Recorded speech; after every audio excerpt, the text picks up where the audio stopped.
Des frappes américaines massives sur les sites nucléaires iraniens ont lieu ce week-end. Elles ont suivi des frappes israéliennes moins massives, néanmoins importantes, sur les mêmes sites. Quelles sont les conséquences géopolitiques que l'on peut en tirer? La première, c'est qu'il n'y a aucun respect du droit international. Israël, comme les États-Unis, s'en affranchissent totalement. Alors, certains, sur les écrans, ont plaidé sur une sorte de droit de légitime défense préventive qu'Israël aurait, en reprenant en fait les arguments du gouvernement israélien. Il n'y a pas de légitime défense préventive, c'est un oxymore.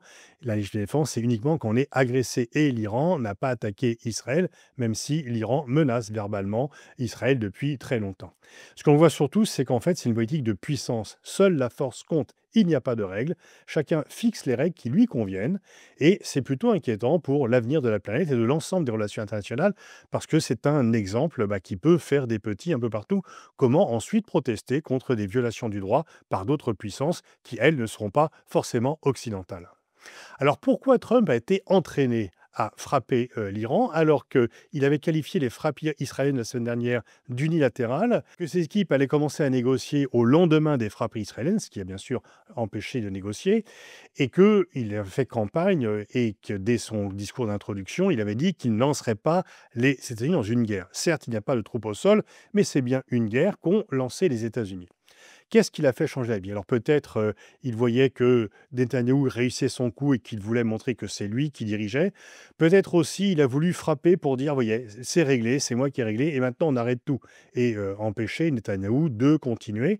Mais on sait comment les guerres commencent, on ne sait pas comment elles se terminent. En tout cas, c'est très risqué pour l'avenir parce que tout va dépendre bien sûr de la réaction iranienne, mais il y a forcément un risque d'engrenage, y compris pour les États-Unis. Alors, surtout, ce qu'a fait Trump, en fait, c'est une rupture par rapport à la politique américaine, parce que même Joe Biden, qui n'a rien obtenu après le 7 octobre israélien, avait réussi quand même à empêcher Netanyahou de frapper les installations nucléaires iraniennes. Et les précédents présidents américains, y compris Trump 1, l'avaient fait, bien sûr Obama, également Biden, et même George Bush, qui en 2004 a refusé à Sharon, à l'époque, que de frapper les installations iraniennes, comme le demandait le premier ministre de l'époque. Donc c'est une rupture. Trump, en fait, a suivi Netanyahou. C'est Netanyahou qui a inspiré la politique américaine. Et là-dessus, Trump est plutôt le suiveur que l'initiateur du mouvement, puisqu'il a fait quelque chose qu'il se refusait à faire initialement. C'est donc un triomphe pour Netanyahou, un triomphe sur le plan diplomatique, puisque l'alliance avec les États-Unis, qui lui est très favorable, n'a jamais été aussi forte que jamais. Il s'installe comme la puissance majeure du Proche-Orient. Son objectif de remodeler le Proche-Orient est peut-être en train d'être mis en œuvre, sauf qu'il faut se méfier des contre-coups et que l'histoire n'est pas finie et que le chaos pourrait avoir des effets destructeurs pour tout le monde. Mais en tout cas, succès politique intérieur, parce que lui qui était très contesté a ressoudé le pays derrière lui et désormais son parti est même en tête dans les sondages électoraux. Alors Israël est beaucoup plus redouté sur la scène internationale, mais également beaucoup plus détesté. Les traces que cela laisserait sur l'opinion internationale, déjà Gaza, le fait de bombarder le Liban, la Syrie, désormais l'Iran.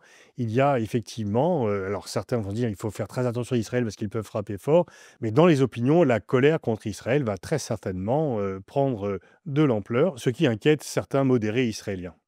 L'Iran est isolé, il a très peu d'options. Bloquer le détroit d'Ormuz, ça serait contre ses intérêts parce qu'il ne pourrait pas lui-même exporter son pétrole. Ça gênerait la Chine qui est son allié. Et en fait, l'Iran ne peut pas répliquer sur les installations saoudiennes ou émiraties puisqu'il s'est réconcilié. Et s'il le faisait, eh bien, il se ferait des ennemis supplémentaires. Donc l'Iran a assez peu de cartes à jouer dans la riposte. Mais il est peu probable que les Iraniens cèdent parce que c'est contraire à tout ce qu'ils ont montré jusqu'ici. Et même si le pays est affaibli, le régime ne l'est pas forcément. Pour renverser le régime, il faudrait une opération au sol que ni Israël ni les États-Unis ne veulent faire, ou une opposition armée comme sur la fin en Libye pour Kadhafi, qui n'existe pas pour le moment. Donc on peut très bien avoir un Iran qui est très largement détruit, mais dans lequel les mollahs conservent leur pouvoir. Finalement, Bachar est resté au pouvoir dans une Syrie détruite pendant 14 ans, avant qu'une intervention militaire ne le déloge. Certains se demandent, mais que font les BRICS? Puisque l'Iran a rejoint les BRICS en 2024. Les BRICS, c'est pas une alliance militaire. Ils peuvent faire une assistance politique, diplomatique, mais pas militaire. C'est pas une alliance et donc c'est la limite. Ce sont des partenariats et pas une alliance militaire. La Chine ne veut en rien être mêlée à une quelconque intervention militaire. Elle a besoin de l'Iran pour son pétrole, mais elle ne prendra pas le risque de rentrer dans une guerre. C'est contraire à ses philosophies. Quant à la Russie, eh bien sûr, elle est liée à l'Iran, mais il n'y a pas une alliance militaire comme avec la Corée du Nord, c'est un peu différent. Et puis, elle ne veut pas non plus gâcher ses bonnes relations avec Trump, c'est important pour elle. Alors, bien sûr, la Russie ne voudrait pas que le régime iranien tombe, ce qui serait une deuxième défaite après la chute du régime syrien. Mais une fois encore, le régime iranien n'est pas obligé de tomber. Et par contre, s'il ne tombe pas, bah, la Russie peut être gagnante parce que les cours du pétrole vont augmenter et que devant les incertitudes de la région, la Chine va accélérer la construction d'un nouveau gazoduc entre la Russie et la Chine. Quant à l'Europe, eh bien, l'Europe est spectatrice de ces événements. L'Europe s'agite sur le plan diplomatique, mais on ne peut pas dire qu'elle soit réellement influente parce que, en fait, prôner la diplomatie sans donner des muscles à la diplomatie, eh bien, c'est complètement décalé, surtout dans la région, surtout par rapport à des dirigeants comme Trump ou Netanyahu qui ne connaissent que le langage de la force. Et donc, l'Europe a des bonnes idées, mais elle n'a pas les moyens de les mettre en œuvre. Alors bien sûr, il peut y avoir le scénario rose pour Israël et les États-Unis. L'Iran change de régime, le programme nucléaire est démantelé, un régime ami s'installe. Ce n'est peut-être pas le scénario principal et il y a quand même un risque d'une guerre prolongée si l'Iran ne cède pas et avec un engrenage possible ou un chaos encore plus important. Et pour ceux qui ont soutenu la guerre d'Irak et qui aujourd'hui soutiennent la guerre en Iran, on peut penser qu'ils n'ont soit pas beaucoup de mémoire, soit pas beaucoup de bonne foi.